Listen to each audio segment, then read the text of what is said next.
not here to work. They're not here to assimilate or integrate. They're here to dominate. Yep. And that's not every Muslim, yeah? But the per se, you have to look at the broad numbers, and I'll give you some numbers, yeah?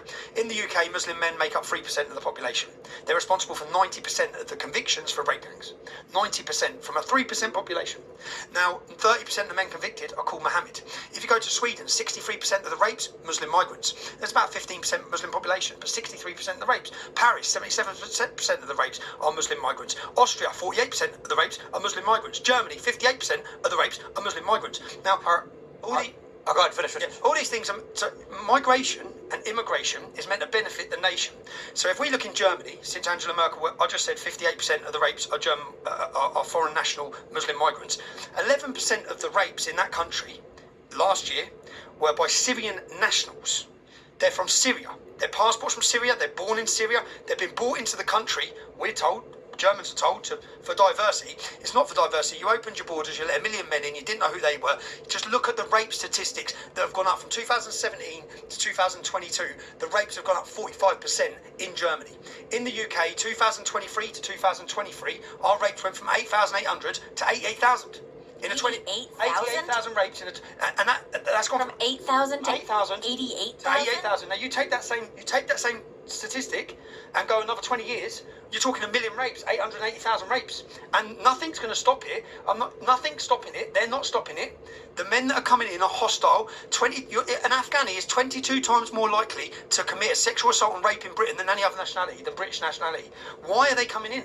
If immigration is meant to benefit, how have the Somali community benefited? How have they benefited coming into America? It's meant to benefit the nation. They benefit the Democrats. The Somalis have benefited tremendously. They have, and the money goes to Somalia and probably goes back to the Democrat Party. My question was: are these rapes resulting in pregnancies? Are they resulting in pregnancies? They're resulting, yeah, in abortions. So I've got three best friends I grew up with who are all their mums are the white girls who were the sexual slave of the Pakistani. That's three of my mates. So they're half Pakistani, don't see their dads. They were babies from rape. That's three of my mates growing up. This is an extremely well-known and common warfare tactic is rape. Literally, rape, the origin of the word rape and pillage was, I believe it was the Vikings would come, destroy the village, and then take the women. And the word rape comes originally meant to steal. But now it means to force yourself on a woman because that's what was happening in conquest. Well, the thing is, though, in Islam, if you're a Muslim man and you rape a woman who is not Muslim, that's not considered a crime. That's not considered rape. No, those girls are just looked down upon, so they don't care about those girls at all. To this point, the Independent was just put out an article that said the Taliban has a new penal code that puts husbands on par with slave masters and legalizes domestic violence. Right. Yeah, I was looking at that this morning. That's a crazy Let's let me get this article for you guys. It's from the Independent. New Taliban penal code puts husbands on par with slave masters and legalizes domestic violence. A Kabul-based legal advisor says it's now impossible for women to get any justice in the Taliban-run courts. But that's because the Taliban-run courts are based on the Quran and the Islamic teachings, and the Quran says quite clearly, if your wife disobeys you, sit down and talk to her. If that doesn't work, you give her no sex in the bedroom. If that doesn't work, you beat her. So, right.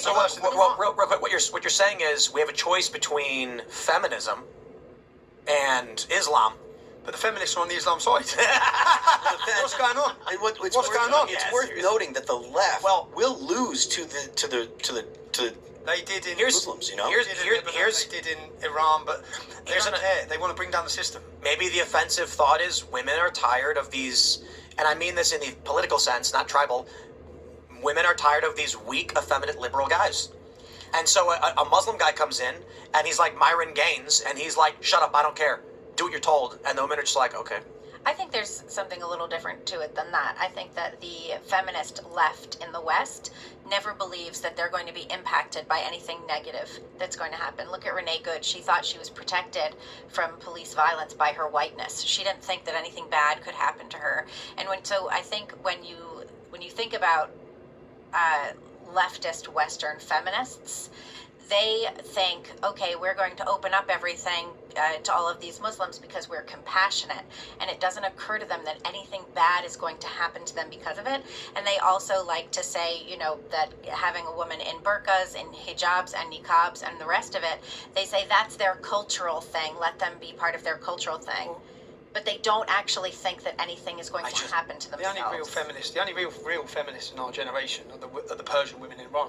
They're the only real women. They're like Kelly J. King. The only people Kelly. But what I mean is, the only people in our generation who have stood up for women's rights are the ones taking off their hijab and getting killed. Well, and they're the ones who are saying, "Hey, Western women, where are you? Why aren't you helping us?" The funny thing is, if we want to be true to the sense of feminism in that protecting women's rights, it's conservative women in the United States, it's these Iranian women protesting, and the quote-unquote feminists, as we describe them, hate women.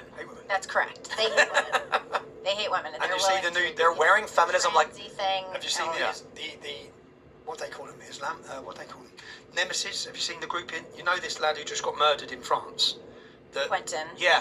Quentin who just got murdered in France. So he was protecting a women's group in France. There's a new women's group. It's an amazing group. Look them up. It's called Nemesis. Nemesis Collective. Look them up. They're on X. There's now 600 of them. So they're women. There they are. They are amazing, yeah?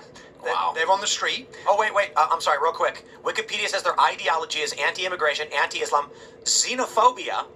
Yep. So the funny thing is... These are real feminists. These are real women's rights. I know, they're but xenophobia isn't a political ideology. They put that in there just to insult them because that's what Wikipedia is. Yep. And being concerned with mass immigration or theocratic regimes or extremism religions is not xenophobia. Xenophobia is a blanket fear of external unknown people. It's very different. Wait. Because you oppose mass... Well, say, for example, these ladies... Femo-nationalism? Yeah, that's what they call them, feminationalists. Feminationalists. They call them feminationalists. All right, let's go. I just walked through Paris. Did you see? I had a video last week where I walked through Paris with these girls, yeah? Oh, wow. With Alice. And as I walked through Paris, Muslim migrants were following us, saying they're going to fuck her, yeah? Wow. Threatening her. And this video, it's probably got 800,000 views last week. And as we're walking through, I'm arguing with these migrant men. And then the leader in charge of the government for Paris mocked us in a quote. Yep. There was a big backlash against them, but absolutely mocked us.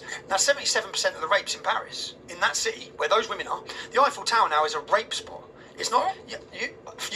America, if you're listening and you think of Paris and you think of the city of love, it's not there. There is no city of love anymore. There's a hellhole. Governed and controlled by migrants of violence. It's the same with Berlin. You can fly into Berlin, you won't know where you are. You fly into Paris, you won't know where you are. You fly into London, 33% English. You probably won't meet an English person unless you're getting a black cab, and they're trying to get rid of them as well. All of these cities are falling. Tell me, I remember that viral video of the young girl, I think in Britain, and she pulled out the knives or whatever. That was Scotland, yeah. Scotland. Hatchet and a knife. And explain the story and what happened. It was massive. Yeah, she was being threatened by migrants. But this is nothing new. The victim is the victim again by the authorities and the system. Yeah. Because they're too scared. So, you spoke earlier. I think just so people can really get the scale of what's been happening in Britain. We had a rape scandal, which was what we started talking about in 2009. It's why they shut us down. And to understand why they wanted to shut us down so bad, if you Google my name, you'll read so many articles, smears, slandering comments by politicians, by media. They despise me, yeah? The reason why is because they've all got dirty hands.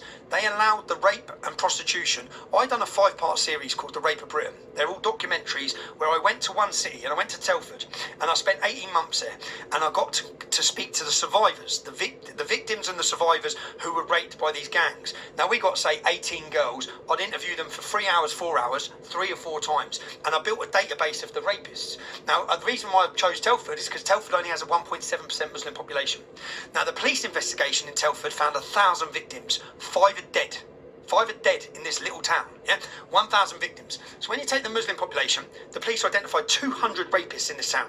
They've only prosecuted 11. So when you see the rape gangs getting prosecuted, they're prosecuting, it's like a little gesture. Out of the 200, they prosecuted 11. So the police investigation finds 200. Our investigation found 264.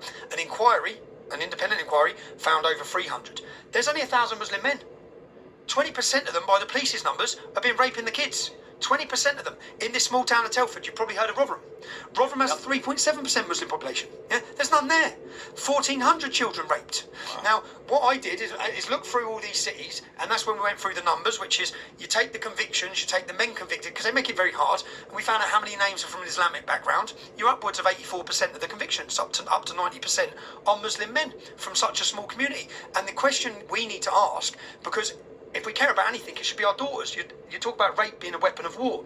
It's always been a weapon of war. When Boko Haram took 200 Nigerian girls, they told us quite clearly why they'd done it, because Mohammed has commanded us to do it. They're telling you why they've done it. Look what they've done to the Yazidis. Look what ISIS done. What are all these terrorists? Look what the Taliban are doing. And Tommy, this literally goes back to the founding of, like, right after the United States got founded, the Barbary Pirates. Their emissary told Thomas Jefferson that the reason they were taking our ships and putting our men into slavery was because the Quran told them that they could. There's four verses in the Quran. One of the verses actually says you're blameless. You can take whatever your right arm possesses, the arm of the sword, outside of your four wives, and you can take them as war booty. That's it. And what did Thomas Jefferson respond with? Created the United States Marine and slaughtered He them. said, if you do this, I will raise an army and I will destroy you. Yeah, And then he did. he did. Well, our leaders now